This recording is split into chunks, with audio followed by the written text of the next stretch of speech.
Well, hello everyone. My name is Nathan Hale. You are watching Spin Cycle Live here on X, Instagram, YouTube, wherever you're watching Rumble. We're out there. We got all the latest hot stories to cover today. But how are you doing? I hope you were having a fantastic May 7th. We are really getting through this year. I mean, this year has just blown by. I remember yesterday, it felt like we were in election season. I felt like just yesterday I was on a live stream covering the 2024 election. I felt like it was just yesterday that we had just gone into the new year and I was snowed in to this apartment. But here we are in May. We're going right through the year. School's almost over. If you are done with school for the year, if you have graduated, congratulations to all that. I still have another whole year to go, but I am days away from being done with my semester, so I'm looking forward to all that. But let's get right into these news stories. Let's keep this show moving. You know, we like to keep things fresh. We like to keep things spicy on Spin Cycle. We like to keep it moving and grooving here on this show. So let's get right into our first story from the Hill.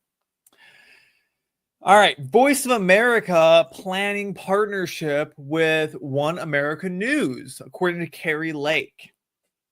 Voice of America is planning to partner with One America News, according to Kari Lake, who serves as the senior advisor at the U.S. Agency for Global Media. The proposed partnership would allow One America News, the conservative news outlet championed by President Trump after his 2024 election loss, to provide news feed services to U.S. AGM networks, including the Office of Cuba Broadcasting, Radio Marti, and VOA, which is Voice of America, Lake said. Quote, this is an enormous benefit to the American taxpayer, who is the sole source of funding for U.S. AGM's news outlets, which broadcast only to international audiences, Lake said in a statement posted on the social media platform X on Tuesday. Lake in her statement noted she does not, quote, have editorial control over the content of VOA or OCB programming, but I can assure our outlets have reliable and credible options as they work to craft their reporting and news programs.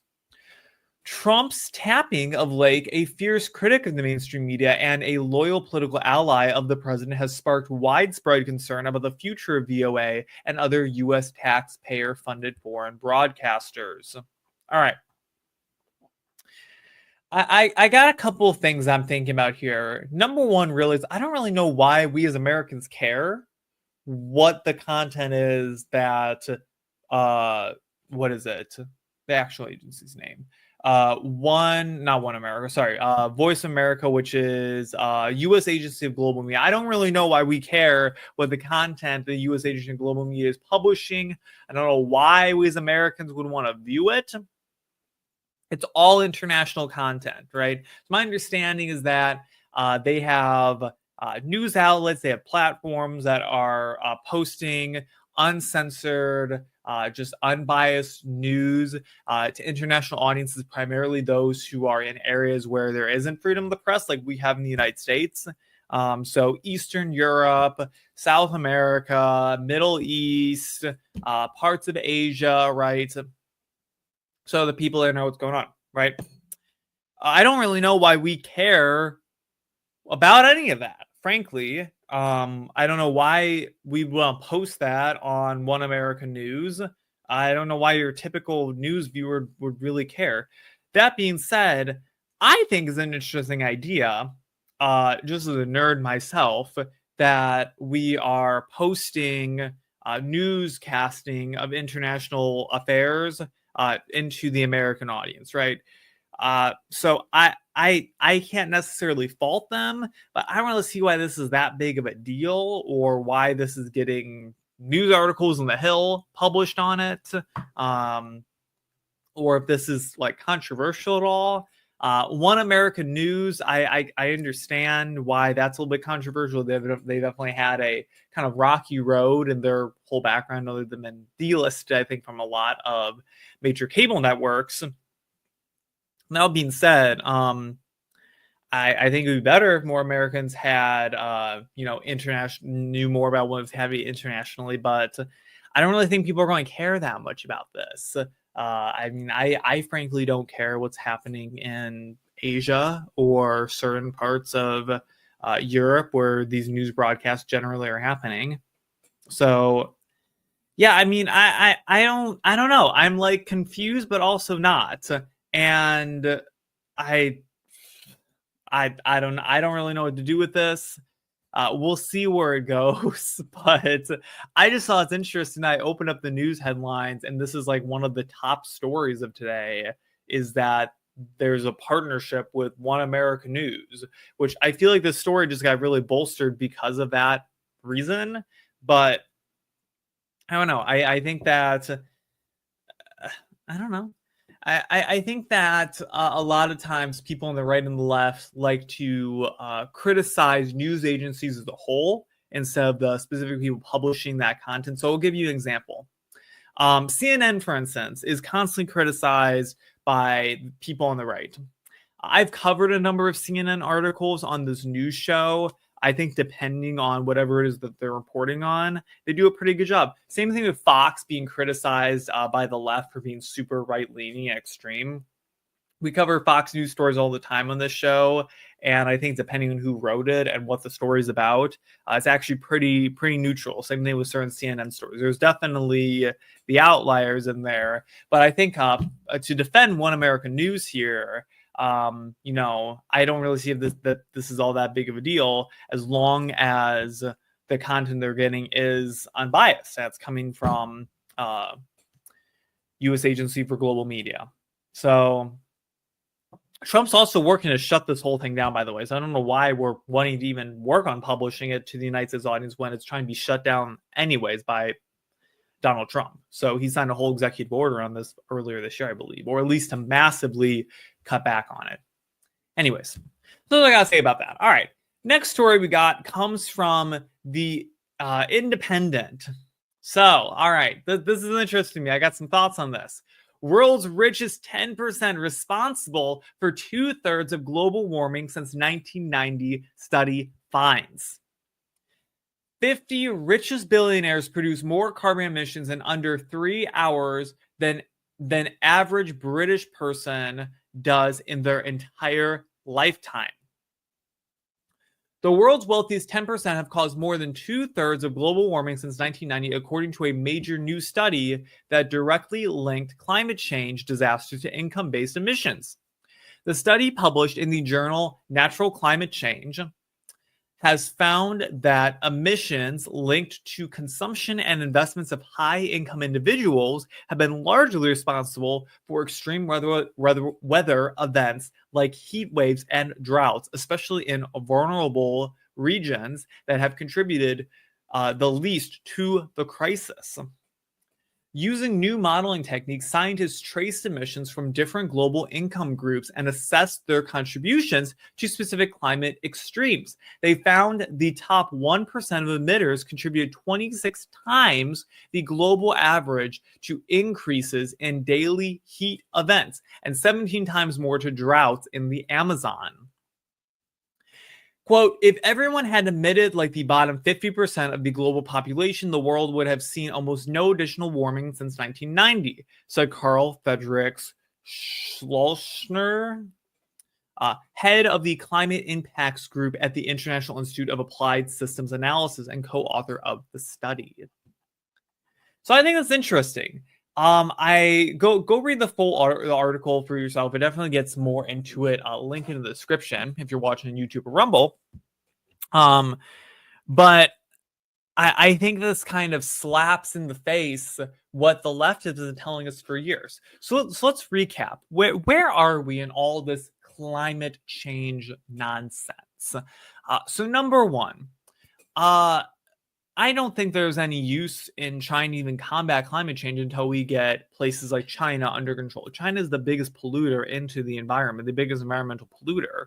And until we get their situation under control, there's no point in really trying to hone in on Western countries like Canada, United States, Europe. Now, Europe, to their credit, has regenerative farming. I know U.S. farmers will hate to hear that, but European farming is great. We should be more invested in that. Anyways, all that aside, let's recap. So the left has told us, hey, we need to eat all this lab-grown meat. We need to eat plant-based diets. We need to stop driving our cars. We all need to be having electric cars, and then we all need to be using public transportation, and we all need to be walking and biking everywhere. And we're all going to have to move to these more palatable climates because you can't have the AC on in your house. You can't have the heat on in your house. Like I said, we all got to go vegan. We have to become vegan, bicycle riding, fanny pack wearing individuals here in the Western countries because of the climate change crisis. You have to do it. You watching this show, I have to do it, right? Us simple people who make nothing compared to the billionaires out there. We have to change our entire lifestyle for what? To clean up for their mess, to clean up for the billionaires' mess. Because according to the study, it's the billionaires, the richest 10%, causing all of the issues, according to the climate change activists out there, right? So where is the left at when it comes to dealing with these billionaires? Well, some places are taxing billionaires for carbon emissions. Is that really doing anything? If you are a multi-billionaire and you're having a little cute tax put on you for flying your private jet, are you really going to change anything? I wouldn't. If I was a billionaire and I had a little tax put on me for flying my private jet around, I would still do it. Are you kidding me? Flying commercial sucks. If I had access to a private jet and billions of dollars at my disposal, tax me whatever the heck you want, right? I don't care. I'd rather fly my private jet. Frankly, there's no way I'm going to ride an economy. So it just makes me laugh when I see stuff like this because it completely contradicts what the left has been telling us, which, like I said, we all need to go vegan. We all need to be riding bikes, right? So remember this whenever the left tries to come at you and say that, oh, we need to change as normal, simple individuals. We have to be thinking about our climate footprint. We need to be thinking about all the emissions we're putting in the atmosphere from driving our cars around. When in reality, we're contributing nothing, according to the scientists, according to the leftist scientists who are publishing the actual information. Because mark my words, these people are climate change nuts who publish this research. It's not even our fault. It's billionaires' faults, right? So don't ever come at me and tell me that I need to change the way that I need to live my life before we start going after the actual perpetrators of this, which, in my opinion, aren't even necessarily billionaires. I think we need to go after China first. And then we also need to have a broader conversation about what is causing a lot of this pollution in the atmosphere. Look, I'm not pro-pollution at all, right? I'm not. But you have to take into account, what's happening right now. I'm fine if we want to be less pollution. I get it. But what's causing it? It's our consumeristic behaviors here in the West. And I think we need to have a serious conversation about why we buy so much junk and stop doing that. We don't need so many clothes. We don't need so much unsustainable pieces of material in our houses and everything. I mean, we are buying so much stuff that crumbles after just a few years of use when we used to have things that lasted generations. I think that's really the more serious conversation we need to have when it comes to any sort of climate change. Not taxing people for their emissions, not going and buying lab-grown meat, not becoming vegans, not riding our bikes everywhere. Let's talk about that. And we have to get to the root of the issue. So that's all I got to say about that. Let's move on and talk about Harvard University. So Harvard's been in the news a lot recently, as well as a lot of Ivy League schools, because they've come under a lot of fire from the Trump administration. But here's another update about Harvard. And look, as someone who's in the university system right now, I love when I see the universities have their asses handed to them. Because they need to. They need to get a kick in the butt for what they've been pushing for decades on students. It's from the Daily Wire. Harvard gets more bad news from Trump administration amid funding fight. Education Secretary Linda McMahon told Harvard University in a letter on Monday that would no longer be eligible for new federal grants, saying that has systemically violated federal law. McMahon's letter to Harvard President Alan Garber comes after the Trump administration froze more than $2 billion in federal dollars to the university over DEI and its handling of anti-Israel protests. President Trump last week said that Harvard will lose its tax-exempt status. Good. Honestly, they should for the prices they're charging.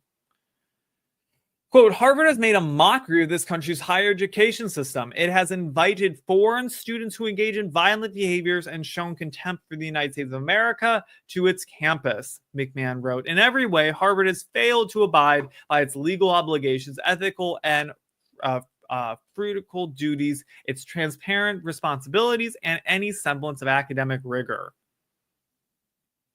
She called for Harvard Institute, quote, common sense reforms, including merit-based hiring, ending programs that promote crude identity stereotypes, disciplinary reform, cooperation with law enforcement, and reporting compliance with directives from the Trump administration. Quote, Harvard will cease to be a publicly funded institution and can instead operate as a privately funded institution, drawing on its colossal endowment and raising money from a large base of wealthy alumni. You have an approximately $53 billion head start, much of which was made possible by the fact that you are living within the walls of and benefiting from the prosperity secured by the United States of America and its free market system you teach your students to despise, she wrote. I wouldn't necessarily say that the United States is a free market economy, but I get what she's getting at. I think this is great. The universities need to get hit in the back a little bit, need to get shoved off the ledge when it comes to a lot of their funding and what they've been pushing, right? DEI policies have no place in universities. Higher education should be a bastion of merit, right? The best of the best should be going and getting these university degrees, right? And that's why we've seen a complete crumbling of the university systems, because they've been bringing all these people who can't make it. Why is it that like 50% of people who go to try and get a college degree do not graduate? 50%. Half of people who try and complete a college degree do not finish it. Well, the universities have pulled tens of thousands of dollars away from them for their short times in the university system. I'm lucky that I have been able to get away with very little debt being in my university, because I chose to go to a cheaper university that's local, that's in-state, that pay a lot less money for. It's great. And I'm getting a high-quality education, a higher, which I would say that I'd be getting if I went to some of these bigger Ivy League universities, frankly. And it brings a smile to my face when I see these universities kind of getting what they deserved. Because frankly, if these universities are so good, they should be able to stand on their own. And we all know they're charging far more than what they actually need for their services. I mean, NYU, for instance, I believe charges, like almost like $100,000 a year. I haven't looked at numbers in a while, but they're one of the most expensive universities in the country. Same with Harvard. Harvard's charging like a freaking ton of money every single semester. Let's actually look. Let's actually do a quick Google search right now. I want to know how much does it cost to go to Harvard for a year? A 4-year undergraduate degree at Harvard University is estimated to cost $226,000. This figure is derived from an annual tuition fee of $56,000 for an academic year. $56,000 for 1 year at Harvard University. $226,000. That's as much as a house in some places. You can buy a house for that much money. You could certainly buy a house for $226,000 like 5 years ago for that amount of money, right? $56,000. That's as much as like a luxury BMW. That's a lot of money. $56,000 per year, right? If these universities stand on their own, people should have no problem paying $56,000 to go there, right? They shouldn't. And if Harvard is truly so great, then they should be able to charge that, if not more, for people to go there. My feeling is that if the federal government gets out of funding these higher education institutions, their prices are going to go down because less people are going to be able to go. I think that the federal government should be entirely out of the student loan situation. I think when we look historically at legislation the Fed has passed when it comes to student loans, college prices have gone up accordingly as student loans have been opened more and more and more to students. Student loans were great 10, 20, 30, 40, 50 years ago when we didn't have as many scholarships, when Black Americans and women and people of color had a harder time getting into colleges and paying for it. They were a great solution to kind of bridge that gap. Nowadays, that's not an issue, right? It's not. It really isn't. There's plenty of scholarships out there now. And there's not an issue anymore with trying to get people more education in this country, right? We have plenty of it. So universities should be able to stand on their own, right? We don't need them. And I think the Fed should be entirely out of it. Let the free market rein in, as Lyndon McMahon just said, and make these colleges great again. It's saddening to see what has happened to these Ivy League universities, these once great institutions, crumbling apart. The fact that they had a president who plagiarized lots of writing while being president of Harvard is disgraceful. Good on the Trump administration. Good on the Department of Education. Happy to see what's happening there. Let's move on to our last story. Possibly the greatest thing I've seen all day. It's from Breitbart News. Paulina Luna proposes to strip the deep state surveillance tools by repealing the Patriot Act. Let's go. What have we been saying on the show for months? To rebuild government trust, we need to stop surveilling on our citizens. We need to do it. Let's get into the story. Let's talk about it. All right. Representative Paulina Luna on Wednesday proposed a legislation to eliminate the intelligence community's surveillance tools that erode American civil liberties. Yes. Quote, over the past 2 decades, rogue actors within our U.S. intelligence agencies have used the Patriot Act to create the most sophisticated, unaccountable surveillance apparatus in the Western world, Luna said in a written statement to Breitbart News. Luna introduced the American Privacy Restoration Act, a bill that would repeal the USA Patriot Act, a sweeping September 11, 2001 terrorist bill that drastically expanded government surveillance. Elizabeth Goetting, Senior Director for the Liberal and National Security Program, Liberty and National Security Program at the Brennan Center for Justice, described how the post-9/11 law dramatically increased warrantless surveillance on American communications. In a variety of contexts, it became lawful for the government to collect an American's sensitive information based merely on a claim that the information was relevant to a legitimate purpose, regardless of whether the person was reasonably suspected of wrongdoing. Even for the most sensitive information, communications content, Congress gave the NSA free rein to collect phone calls, texts, and emails between foreign targets and Americans, communications that previously could not be obtained domestically without a court order based on probable cause. Ironically, according to Goetting, the increased mass surveillance has not yet yielded safety benefits. That's right. Also, unsurprisingly, there's zero evidence that suspicious lists surveillance has made us safer. Consider the NSA's program of bulk collection, the poster child for suspicious surveillance, in which the agency obtained Americans' phone records en masse. 2 independent reviews found that this program yielded little to no counterterrorism benefit. Indeed, there is evidence that over-collection is counterproductive. Multiple government reviews of domestic terrorist incidents have found that agents missed signals of trouble because those signs were lost in the noise of irrelevant data. Emphasis added.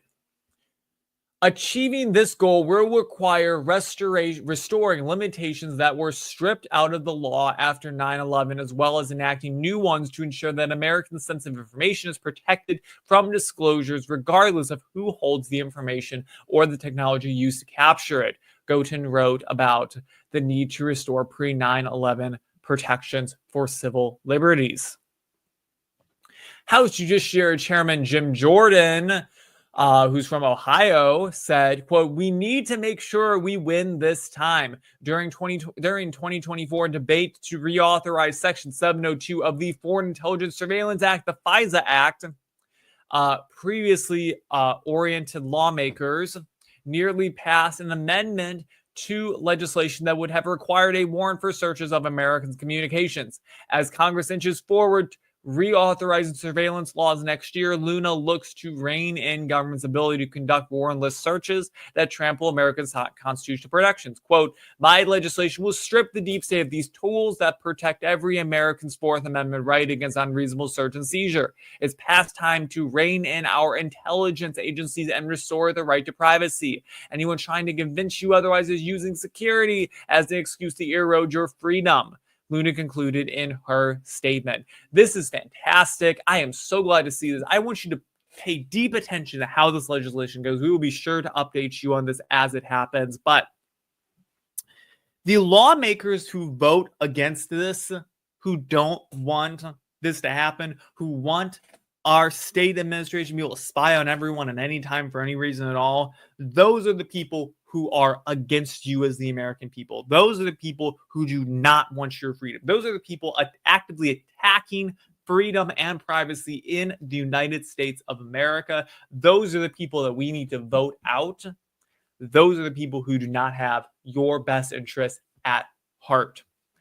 People who vote for this, those are the people looking out for Americans, as far as I'm concerned, right? This is a big deal. This is what Edward Snowden and WikiLeaks really uncovered during the Obama administration. This goes all about to Obama and Bush, that this was happening, right? We've had 3 presidents since we've known about all of this, all of these wrongdoings in within the State Departments, within Washington, within the surveillance community, right? This is what I mean when I say this needs to be repealed. This would be the first step in getting me to start trusting the government once again. Because right now, I really have little trust in the U.S. government right now. Until I know that they're not actively spying on me every single day, I have no trust in anything that they have to do, right? I'll take with a grain of salt some of their things that they have to say. But really, when it comes down to it, I'm very suspicious. That's why I was so suspicious during COVID, when they're telling us all these different things that we need to do, right? This is the same government who spies on me and my fellow Americans every single day for no reason, and they're pushing this stuff, right? This is the same government, right? Until they start to rein this in, I will have little to no faith in the federal government. I think that millions of Americans would agree with me when they say that. So I think this is fantastic legislation. This should absolutely go through. There should be not a single person in Congress who votes against this. But I guarantee they will. I guarantee most of them will be Democrats. But we'll see how this goes. And hopefully this happens. Hopefully the Patriot Act is repealed. We don't need it anymore. 9/11 is over. We're done with all this pointless security. I mean, as an adjunct point, we have all these people complaining about Real ID in the United States, saying unaware that we needed to get this for years. Real ID was put in place because of the Patriot Act, because of everything coming out of 9/11. So it's going to make us safer. Having a little star on our ID is going to somehow make us safer, right? Right? Why? Why is that? We've had so many things that have affected our day-to-day lives as Americans that we take for granted now that were put in place because of 9/11, because of the Patriot Act, that has it really made us safer? Has it really? Has it really made us all that much safer? TSA, for instance, was in place after 9/11. The entire Department of Homeland Security was as a result of 9/11. Right? Does me going to the airport and getting frisked up and down, having to do a strip show in front of the general public, really make us safer? Right? Might as well put a stripper pole in the middle of the airport, as far as I'm concerned, for the amount of times I've had to take my clothes off. But that's all I gotta say about that. Fantastic legislation. Great job, Paulina Luna. We need more people like this. We need more legislation like this in Congress. This is fantastic. But with that, time to wrap up our show today. Have a great rest of your Wednesday. We will see you back here on Monday. As a reminder, we re-air shows on Tuesdays and Thursdays, so you'll see the show again Thursday, 8 p.m. Eastern Time, in case you missed it and you want to watch it again. All of our shows are posted on YouTube and Rumble. If you want to go and rewatch old shows to see what you missed, if you're new to it and you want to get kind of caught up on who I am as a person, if you want to know more about me, go and follow me on X if you're not already. I'm sure most of you are watching on X, but go follow me on there. That's where I'm posting everything. That's where you get the most up-to-date information on me. You want to send me a message, let me know how great I'm doing. I would appreciate it. Have shared the show with friends. Let people know how great this show is. We always need more viewers. I'll take it. Leave us a like, leave us a comment, leave us a subscribe on our shows. And with that, I will see you all again on Monday. Have a great weekend. Have a great rest of your week. Enjoy it. Enjoy it, please. I know that I will. Wish me luck on finals going in next week. We got so much to deal with. We'll have so much news to cover even then. But with that, I've been Nathan Hale. This has been Spin Cycle Live. And I hope you have a great rest of your day. Peace out.